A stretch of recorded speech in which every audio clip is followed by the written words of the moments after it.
Happy New Year, everyone. It is 2026, and we're kicking off the new year with another edition of our Klub Outside Q&A Roundup series. Now, as always, Kubo takes and answers a variety of questions directly from fans over on his personal Q&A platform, and then we try to dissect those answers right here on the channel and see if there's anything of value to be found among them. A lot of the time, Kubo's comments are a mix of light-hearted chatter and fluff, but sometimes we are given real, genuine insight into the story and world of Bleach that for whatever reason simply wasn't found in the original material. And as always, I'm not going to be looking at every single answer he's ever given, nor even necessarily looking at them in any kind of chronological order. Mostly I'm trying to curate the answers that I find to be interesting and to have the most value that I can then bring to you. And so, speaking of which, this time the questions revolve around the topic of Kyoraku's Kage Oni ability, who the best Kidō user is by the time of the Hell arc, a mystery from the final chapter of the manga, and more. A huge thank you to M Shadows as always for providing the translations to the questions and answers, and there's a link in the description to where you too can find them, so make sure to go and check them out.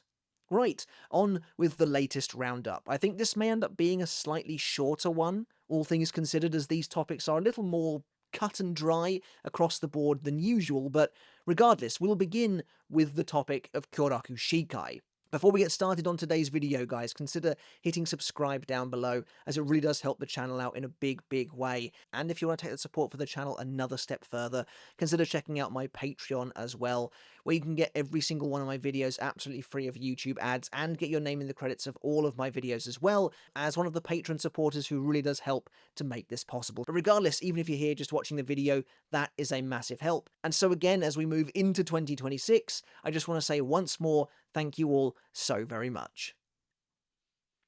Kyoraku Shunsui's Zanpakuto Katen Kyokotsu is one of my absolute favourites in Bleach. To be honest, for the longest time it was my absolute favourite, though I think Benihime with its bankai kind of pips it these days, but really they are neck and neck. Not only does its Shikai look incredible, taking the shape of a pair of enormous black scimitars, which helps it feel totally unique among its peers, but it also has one of the series' most creative abilities to boot: the power to make children's games into reality. And although Kyoraku doesn't get that many fights, throughout Bleach he does often come up against some genuinely terrifying enemies, and through his encounters with them, we've had the chance to see a variety of these games in action. Bushogoma, Taka Oni, Iro Oni, Kage Okuri, Daruma-san Gakaronda, and so on and so forth, each one lending Kyoraku a different power to play with in battle. But arguably, the most iconic of Kyoraku's Shikai abilities, and the only one used in all three of his Shikai's major appearances, is Kage Oni, Kyoraku's ability to hide in the shadows and then strike from within. The game here revolves around avoiding having your shadow stepped on, with the loser of the game being the person whose shadow is stepped on, resulting in them being stabbed from behind, while Kyoraku himself can emerge from the shadow however he likes. In his battle with Stark, Kyoraku shoves his blade fully through the Espada's back, and then later does the same to Aizen, but in his battle against Lille, the Sternritter leaps up into the air to avoid the strike. In all three instances, a sword erupts from the shadow entirely before Kyoraku himself is even revealed. It's an awesome ability, and like I said, I think it's the power most associated with Kyoraku Shikai, aside from the blanket ability of making children's games into reality. Of the games involved, I think Kage Oni is the most iconic. However, the limits of what Kyoraku can achieve with Kage Oni are explored even further in the showdown with Lille, and we get a really good look at what the ability is actually capable of when utilised in a different way. Once Nanao returns and joins the battle, Kyoraku utilises the power of Kage Oni to hide both himself and his lieutenant in the Sternritter's shadow. As a little detour, it's interesting to try and decipher how exactly this worked in the moment. Did Kyoraku quickly take Nanao and step on Lille's shadow in the split second Lille blasted them? Is this actually Kage Oni playing out, or Does Katen Kyokotsu have the innate ability to hide Kyoraku in the shadows at any moment?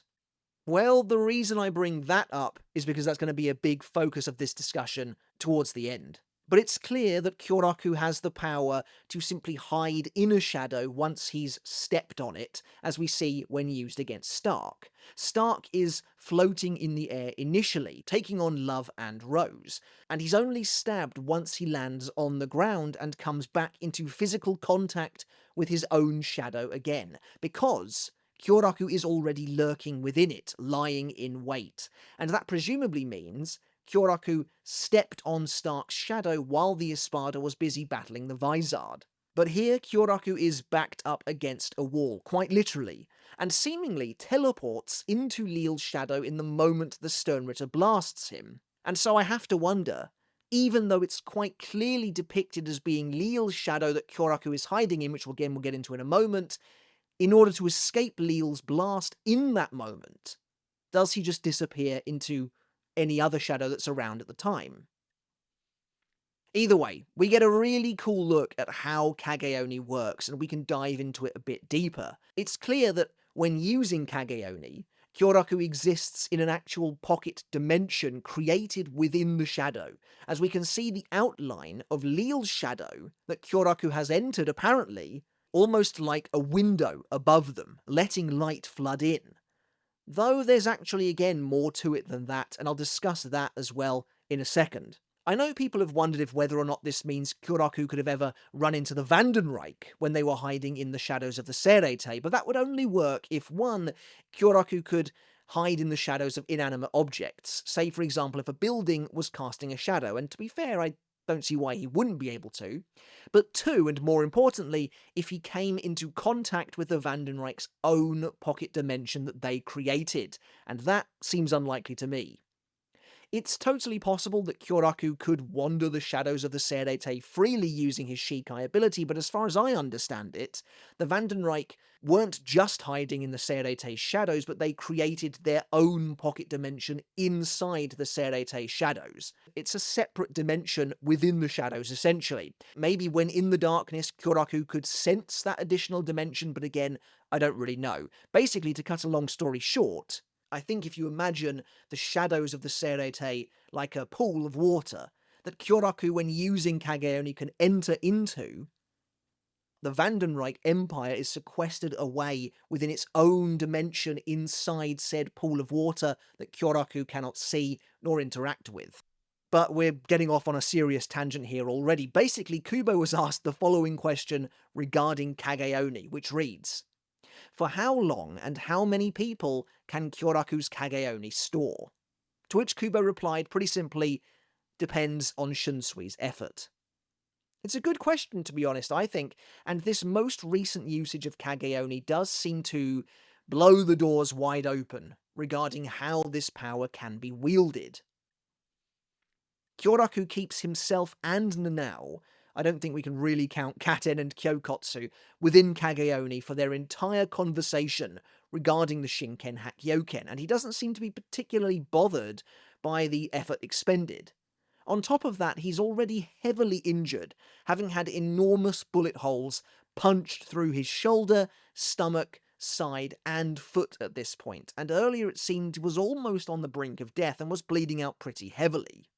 There's also the question of how much longer Kyoraku could have remained hidden if the enemy didn't have a specific means of removing the shadows. Then frankly it seemed as though he could have stayed there almost indefinitely. But in regards to the manga, Leel obviously realizes where Kyoraku is hiding and so attempts to eliminate every shadow from the battlefield by conjuring a gigantic ball of light. And presumably, as the shadow shrunk on the battlefield itself, the pocket dimension would shrink around Kyoraku as well until he was forcibly ejected. But as Leel removes their hiding place, a new shadow appears on his beak, and Nanao is able to escape through that tiny spot. It kind of looks to me like she's being forced out, but clearly not, as Kyoraku remains behind. And then, once Nanao is out of the shadows and fighting Leel, Kyoraku again spends an entire additional chapter inside the pocket dimension, and again this doesn't seem to place any strain on him whatsoever. The most interesting aspect of all of this, however, is something that doesn't actually relate to the question being asked, and in my opinion, it's that Kyoraku's Kage Oni seemingly allows him to exist in any shadow at any time. Earlier, I noted that it seemed as though Kyoraku teleported into the shadows to avoid Leel's the X-axis blast, as it didn't seem like he would be able to make it to Leel's shadow in time, along with Nanao, to escape what's essentially an attack moving at light speed, basically. And again, earlier, I noted that Kyoraku's Kage Oni seemed to create a pocket dimension inside the shadow, as we can see the outline of said shadow above him like a window letting in light. And that's true, it's there in the manga. But at the same time, it's clear that Kyoraku's power over shadows extends to every shadow, presumably in the vicinity all at once. Because Leel removes the shadow that they initially escape into, only for Nanao to then use a new shadow on his face as her exit. And then, later on after that, Leel charges another enormous ball of light, which creates a substantial shadow behind Nanao, and that's the shadow that Kyoraku eventually exits through. This shadow, behind Nanao, didn't exist until that very moment, but it didn't matter. So, the way I visualize it is like this. When using Kage Oni, Kyoraku enters a sort of connected shadow world via one shadow, and that leaves the white window of sorts behind, but whenever a new shadow appears, a new window appears too. So as Leel conjures his ball of light to try and remove the initial shadow, presumably that white window begins to close. However, as a shadow forms on Leel's beak, a new window opens for them to use. And so that appeared as a new exit, and the same was true of Nanao's shadow as well, which seems kind of crazy to me. I mean, this is getting kind of wild now, but the fact that Kyoraku can seemingly hop in and out of every single shadow whenever he wants to, even as new shadows are created and old shadows are destroyed, would imply that he isn't creating a pocket dimension with Kage Oni. It would imply that the shadows do exist in some kind of interconnected network of their own accord already. Unless, and we are getting a little too technical here, I think, but unless Kage Oni does create a sort of pocket dimension around Kyoraku and whoever he takes with him, but then just connects to all the existing shadows in the area and turns them into gateways? It's pretty crazy. What kind of range does Kage Oni even have? How far can Kyoraku travel using other shadows? These are all new questions that are brought about as a result of this revelation. But the fact that Kubo simply said that it all depends on how much effort Kyoraku expends tells me that we've seen perhaps the bare minimum. Like I said, despite his frankly near fatal injuries, it doesn't really feel like Kyoraku is having to work too hard to maintain this pocket dimension outside of Leel's attempts to actively destroy it, of course. But yeah, I can't help but think he would be able to hide multiple people away with relative ease, and for a long time too, if the situation allowed for it. Honestly though, the more interesting aspect of this power is what we were just discussing, its range and its limits, and the fact that Kyoraku can seemingly enter and exit through just about any shadow.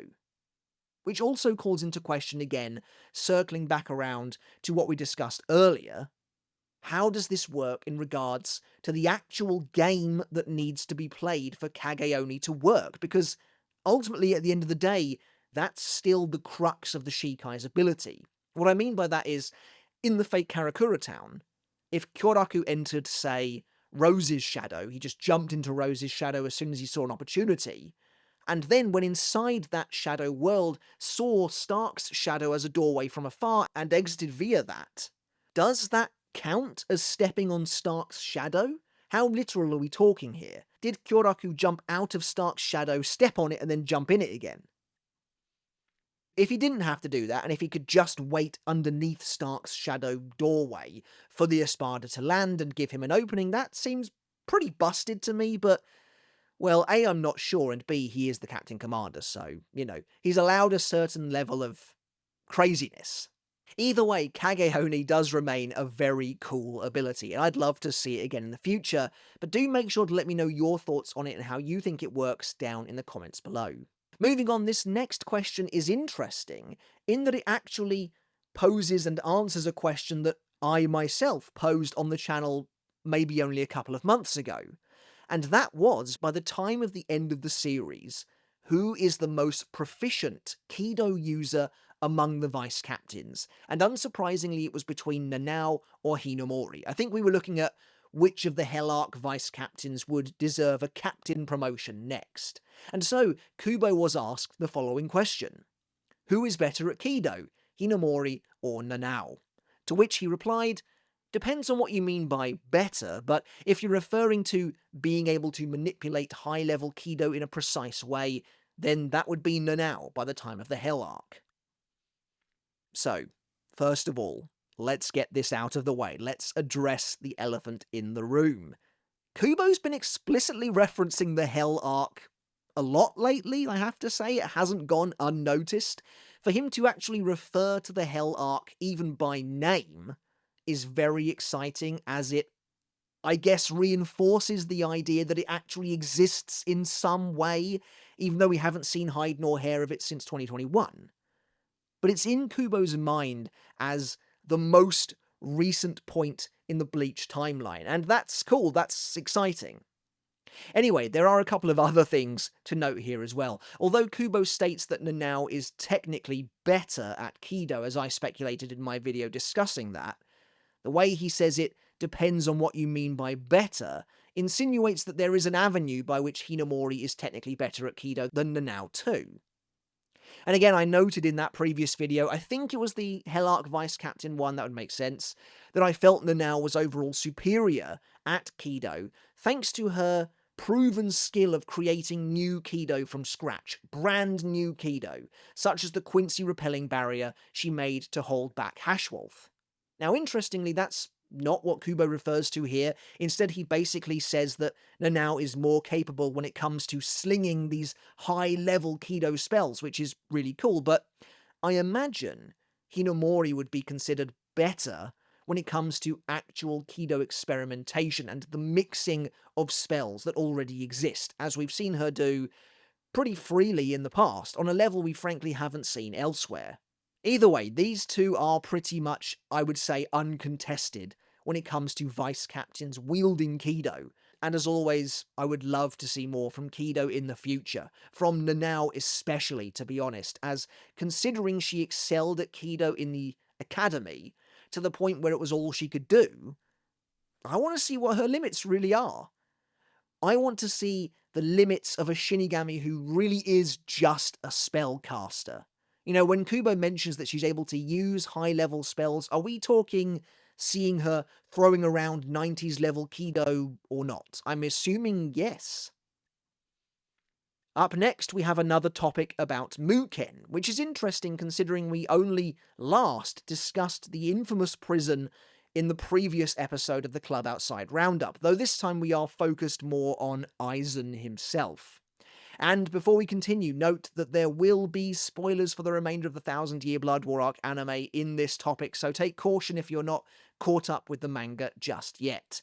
But Kubo was asked the following question by a reader. In the final chapter, we see that although Aizen is in the Muken, the restraints on one of his eyes and mouth were undone. Is it because his sentence was reduced? It's a good question, and it's true. Prior to Aizen's temporary release from prison, we see that the villain's entire face is covered by a mask of sorts. When Kyoraku approaches him in Muken, the Captain Commander ostensibly frees only Aizen's mouth, yet is surprised to see Aizen himself stepping out of the darkness. Now, I've always kind of assumed this was Aizen tricking Kyoraku with Kyokusuigetsu and essentially projecting a version of himself to speak with the Captain Commander, and Kyoraku then plays along by releasing his left eye and ankles as well, and this is then the look Aizen retains for the rest of the arc. Though I've always kind of wondered as well that if that were the case, how did Aizen know ahead of time which keys Kyoraku had access to, since Kyoraku hadn't actually told him yet at that point. Anyway, in the final chapter of the manga, chapter 686, we do see Aizen imprisoned in Muken once more, again strapped to his crucifix-style slab, yet now he appears as he does in the arc, with most of his face freed, save for his right eye. There's a part of me that thinks the obvious, I guess, narrative meta-level answer to this is that it wouldn't have made for much of a final monologue, as Aizen is literally the last character to speak in the manga aside from Kazui and Ichika. It wouldn't have made for much of a compelling final monologue if Aizen's face was completely covered by a mask. But Kubo replied to the question saying it was Shunsui's arbitrary decision to send him back like that, his way of thanking him for helping out in the war. I kind of like this answer. It makes sense to me that Kyoraku would show some kind of gratitude. Though there is also a part of me that thinks Kyoraku is the type of character to, I guess, not reward someone for doing what he thinks is in their best interest, if that makes sense. Kyoraku seemed to approach Aizen in the Thousand-Year Blood War arc with an expectation that Aizen would act in his own self-interest, and he played on that, as shown when he purposefully puts Aizen in the same danger as everyone else when confronted with the Soul King's overflowing power, knowing full well that Aizen wouldn't want to be devoured by those eyeball monsters, and in doing so would save everyone else. And so it kind of feels to me like Kyoraku would be the kind of person to say, well, you shouldn't be rewarded for saving your own life. But at the same time, as we've said plenty of times before, Kyoraku is a new breed of leader for the Gotei 13 in many ways, and while I don't think Yamamoto would have even considered releasing Aizen in the first place, if he had, he certainly wouldn't have rewarded him for his efforts, and so Kyoraku, I guess, is different in that way too. I had a quick look at the second prologue of the first volume of Can't Fear Your Own World, where Aizen is re-imprisoned in Muken, to see if there was any mention or connective tissue here, but sadly there isn't, and in fact, Kyoraku is very anxious to get Aizen to stop talking entirely, and even fears that leaving his mouth unbound could lead to him using Kidō or corrupting the minds of those around him. But I suppose once Aizen is fully locked away again, deep beneath a serete, none of that is really going to be of much use. Still, I do wonder what it means for Aizen to have his eye and mouth freed in the long run once he's back in Muken. He already became stronger than his previous Shinigami self while totally bound in prison, so will this make increasing his strength even further somehow even easier still? I guess we'll have to wait and see. And then finally, as always, we tend to end these videos with a light-hearted topic, and this time it's about my boy Akon and his rather distinctive look. Kubo was asked the following question, which reads, is there any reason for why Akon started sporting horns on his head? Did he get Mayuri to do them for him? To which Kubo replied, Akon's horns are implants and he did them himself. First of all, maybe I'm misremembering, but I feel like we already knew this. At the very least, this seems downright familiar to me. I thought we knew they were implants already, but perhaps I'm wrong. Either way, I love the idea of someone as seemingly self-serious as Akon deciding one day that he wanted to have horns. And not particularly impressive horns either, just 3 unassuming small horns protruding from his forehead. We can see that Akon doesn't have his trademark horns as a child in the Turn Back the Pendulum arc, so he implanted them at some point after Kisuke's exile. But yeah, there's really not much else to say about this other than to reiterate that I love the idea of him meticulously mocking up, perhaps in front of a mirror, how the horns might look, and likely thinking they make him look really cool. Which, to be fair, they kind of do. They certainly help him to stand out. Also, the idea of Mayuri implanting the horns for him is funny, as though the research and development department has so much work to be doing, but Mayuri of all people still found the time to perform this cosmetic procedure on Akon, but alas, it doesn't seem like he was involved. It does make me wonder if the horns provide any kind of material purpose outside of merely looking cool, and what the others said when Akon inexplicably turned up with them one day. Had he been talking about wanting to do this for a while? Was he nervous on the big day about how they might be received? Considering again the R&D department is likely full of characters who have experimented on themselves and their bodies in one form or another, Akon merely adding a couple of horns to his head, and again in a way that feels almost inconspicuous, which only makes it funnier, went probably pretty overlooked by most. Alright everyone, but that's it for today's video and the latest edition of the Klub Outside Q&A Roundup series. As always, I do hope you enjoyed it, and I hope you took something of value away from it as well. Let me know down in the comments below what you thought of the topics this time around. How do you feel about the way Kage Oni works? Is it as seemingly broken as I think it might be? I'd love to get your thoughts on that, and of course Kubo's answer as well, regarding how many people Kyoraku can whisk away inside the Shadow Realm and for how long. Of course, let me know your thoughts on who the strongest vice captain is when it comes to using Kidō in the Hell arc. Kubo, of course, mentioning the Hell arc is very exciting, and then between Nanao and Hinomori, which you think is stronger and why, and in what areas of Kidō. Is it a blanket win for Nanao, or is there more going on here? And of course, let me know your thoughts on the other topics as well. I would love to hear them. Remember to hit subscribe down below if you haven't done already. Help out the channel as we begin 2026. A big subscriber push would be greatly appreciated. I would love to hit 300,000 subscribers by the end of the year, and it's only going to be possible with your help, so thank you all so very much. Make sure to check out my other channel, Mr. Tomo Talks Games, where again I know it's been a little quiet over there, but I've been trying to go full steam ahead on the Bleach channel now for the last couple of months or so, so again, your support anywhere is greatly appreciated. And speaking of which, over on Patreon, I want to look at refreshing my Patreon this year, as I mentioned in my monthly letter. And I've got some interesting new things I want to do over there, some ways of improving the value proposition, some ways of giving my essentially most die-hard supporters more is a big priority for me this year. So if you want to be a part of that, if you want to help support the channel even further, consider supporting me over there. The $2 a month tier is the most popular, and I have to say a gigantic thank you to each and every one of my Patreon supporters. Your support doesn't go unnoticed, and it does have a material impact on the channel, and frankly the channel's health in the long term as well, so thank you all so very much. Alright guys, until next time, I'll catch you later, and I'll see you then.